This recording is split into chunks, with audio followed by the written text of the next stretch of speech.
शंकर अपनी पत्नी सुनीता और 2 बच्चों के साथ गांव में रहता था। शंकर मजदूरी का काम करता था, पर उसकी आमदनी बहुत कम थी।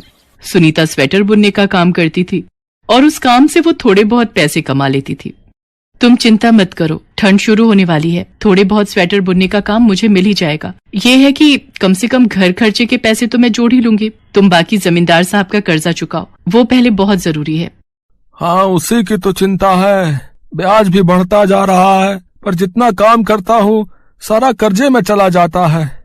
शंकर जो भी कमाता था सारा कर्जा उतारने में चला जाता था, इसलिए सुनीता स्वेटर बुनने का काम कर लेती थी। सुनीता बहुत सुंदर स्वेटर बुनती थी, तरह तरह के डिजाइन वाले स्वेटर, टोपा, मोजे, कार्डिगन। सुनीता इन सब की अच्छे से बुनाई करना जानती थी, पर गांव में उसे इस काम के पैसे ज्यादा नहीं मिल पाते थे। गांव के लोग अपने हिसाब से ही सुनीता को स्वेटर बुनाई के पैसे देते थे। सुनीता, 150 रुपए तो तू ज्यादा बोल रही है, छोटा सा ही तो स्वेटर बनवाना है, 50 रुपए रख ले, इससे ज्यादा मैं नहीं दे सकती। पर काकी, ऊन बहुत महंगी हो गई है, आप तो ऊन के पैसे भी नहीं दे रही हो। ये ले 70 रुपए रख, इससे ज्यादा नहीं दूंगी, नहीं तो रहने दे, रख ले अपने पास वापस स्वेटर। सुनीता पैसे लेकर घर आ जाती है। शंकर परेशान था, वो सुनीता से बोला, अब सुनीता, सामान बांध ले, मोहन का फोन आया है, उसने शहर में बात कर ली है, फैक्ट्री में 10,000 रुपए महीना मिल जाएगा, बाकी देख लेंगे। यहाँ तो कभी काम मिलता है कभी नहीं। ठीक है, जैसा तुम्हें ठीक लगे, पर मेरा कुछ स्वेटर बुनने का काम रह गया है, एडवांस रुपए लिए हुए थे। तो कोई नहीं, वहीं बुनकर पूरा कर लियो, कोई ना कोई गांव आता ही रहता है तो भिजवा देंगे। और फिर शंकर अपने परिवार को लेकर शहर आ जाता है। शंकर, 2,500 रुपए में इससे अच्छा कमरा नहीं मिलेगा, बाकी थोड़ा समय लगेगा, धीरे धीरे सब आदत पड़ जाएगी। अब तू यहाँ साथ है तो मुझे क्या फिकर, बाकी सुनीता और बच्चे भी भाभी और बच्चों के साथ रहेंगे तो कोई चिंता की बात ही नहीं होगी। शंकर फैक्ट्री में काम पर लग जाता है, सुनीता भी स्वेटर के काम पर लग जाती है। एक दिन सुनीता अपने घर के बाहर बैठी स्वेटर बुन रही थी, तभी मोहन की पत्नी गायत्री आ जाती है। अरे सुनीता, ये क्या, तू स्वेटर बुनती है? हाँ, गांव में रहती थी तो थोड़े बहुत बुनकर 4 पैसे आ जाते थे। ये स्वेटर बुनने रह गए थे, कोई आएगा जाएगा तो गांव भेज दूंगी, एडवांस के पैसे लिए हुए हैं। तभी एक औरत वहां आती है। आप में से सुनीता कौन है जो स्वेटर बुनने का काम करती है? जी, मेरा नाम ही सुनीता है, मैं स्वेटर बुनने का काम करती हूँ। मेरी बहन रश्मि माधोपुर में रहती है। आप माधोपुर से आई हो ना? रश्मि मुझे बता रही थी कि आप शहर रहने आई हो और आप स्वेटर बनाती हो। मेरी ननद की बेटी हुई है तो मुझे उसके लिए स्वेटर बनवाने थे। छोटे बच्चों के लिए तो घर के बुने स्वेटर ही गर्म होते हैं, पर यहाँ शहर में कोई स्वेटर बुनने वाली मुझे दिखाई नहीं दी। फिर रश्मि ने मुझे आपके बारे में बताया। अच्छा, आप रश्मि दीदी की बहन हो? हाँ, वो मुझे बहुत अच्छे से जानती है। कई बार अपने बच्चों के लिए वो मेरे से गाँव में स्वेटर बनवा लेती थी।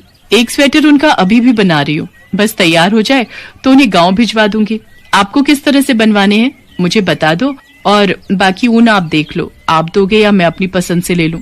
ऊन वगैरह खरीदने का तो मुझे इतना पता नहीं है, अपने हिसाब से ही खरीद लेना, जो अच्छी कंपनी के मुलायम ऊन हो, क्योंकि छोटी बच्ची के बनाने हैं तो मुलायम ऊन के ही अच्छे रहेंगे, चुभने वाला ना हो। आप मेरे लिए 3 सेट बना दो, जो भी पैसे बनेंगे मैं दे दूंगी। वो औरत सुनीता को 3 स्वेटर बुनने का ऑर्डर देकर चली जाती है। तभी शंकर भी आ जाता है। उसके दोनों हाथों में सूजन थी और वो दर्द से करा रहा था। अरे ये क्या, आपके हाथों में सूजन कैसे आ गई? भैया को तो डॉक्टर को दिखाना पड़ेगा, यहीं पास में ही डॉक्टर बैठते हैं, चल वहीं ले चलते हैं। गायत्री ठीक कह रही है, चलो भाभी, चल शंकर। शंकर को लेकर सुनीता मोहन और गायत्री के साथ डॉक्टर के पास जाती है। मशीन पर काम करने के कारण इनके हाथों में सूजन आ गई है। इससे पहले उन्होंने कभी मशीन पर काम किया है? नहीं डॉक्टर साहब, गांव में तो मजदूरी और खेतीबाड़ी का काम करता था। यहाँ पहली बार आया हूँ, अभी 1 महीना ही हुआ है काम करते हुए।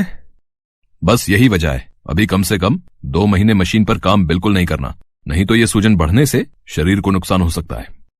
पर डॉक्टर साहब, मैं काम नहीं करूंगा तो बड़ी मुश्किल हो जाएगी।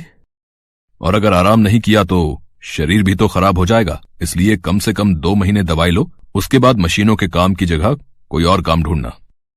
शंकर परिवार के साथ शहर आया था कि यहाँ कमाकर गांव में जमींदार का कर्जा चुका देगा, पर यहाँ आकर तो उसकी परेशानी बढ़ गई। कुछ दिन बाद सुनीता ने उस औरत के 3 सेट बुनकर दे दिए।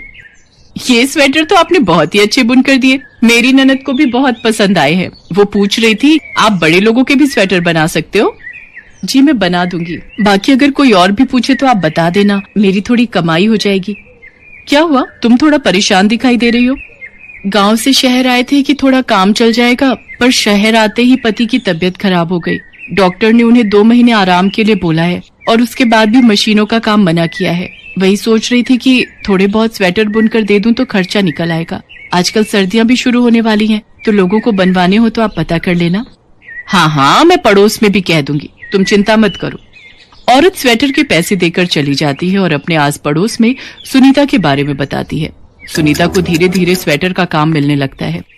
बहन जी, मैं ऊन की दुकान चलाता हूँ। मेरे पास शहर के बहुत से लोग ऊन खरीदने आते हैं। कई बार वो लोग मेरे से घर के बुने स्वेटर के बारे में पूछते हैं। अगर आप मेरे लिए स्वेटर बुन दिया करो तो मैं आपको अच्छी कीमत दे सकता हूँ। ठीक है भैया जी, आप मुझे बता दो कितने स्वेटर बुनने हैं। 2 छोटे बच्चों के, लेडीज जेंट्स के डिजाइन वाले बनाने हैं। मैं आपको लिस्ट बना दूंगा। मैं लड़के के हाथ माल घर भिजवा दूंगा। सुनीता का स्वेटर बुनने का काम बढ़ जाता है। उसे अब अच्छे पैसे मिलने लगे थे। सुनीता, मैं सोच रहा था तुम गायत्री भाभी की भी मदद ले लिया करो तो तुम्हें सहारा रहेगा। अकेले तुम थक जाती हो, बाकी माल पहुंचाने का काम मैं कर लूंगा। हाँ, तुम ठीक कह रहे हो। मोहन भैया के भी तो घर खर्चे हैं, किराया, राशन। बाकी गायत्री भाभी जिस घर में काम करती थी वो घर भी छूट गया है। मैं आज ही उनसे बात करती हूँ। सुनीता गायत्री को भी अपने साथ काम के लिए कह देती है। तुम बहुत अच्छी हो सुनीता, मैं खुद कहने की हिम्मत नहीं कर पा रही थी। मुझे लग रहा था पता नहीं तुम अपने साथ मुझे काम दोगी या नहीं।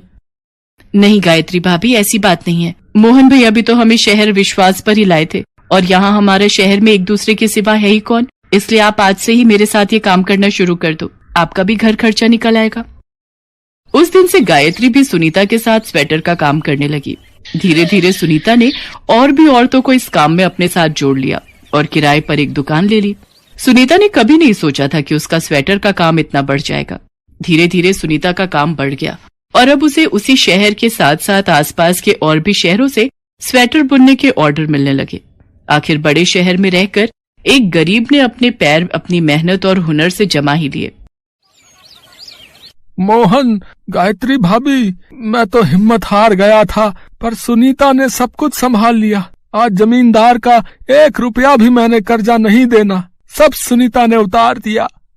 आप सही कह रहे हो शंकर भैया, आज सुनीता भाभी के कारण आपके बच्चों के साथ साथ मेरे बच्चे भी स्कूल जाने लगे हैं। नहीं तो अकेले मोहन इतना नहीं कमा पाते थे कि हम बच्चों को स्कूल में पढ़ा लिखा सके।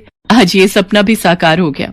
इस बात को सुनकर सुनीता मुस्कुरा देती है। आज उसके चेहरे पर एक सुकून था, क्योंकि उसने अपनी मेहनत और लगन से ये मुकाम पाया था।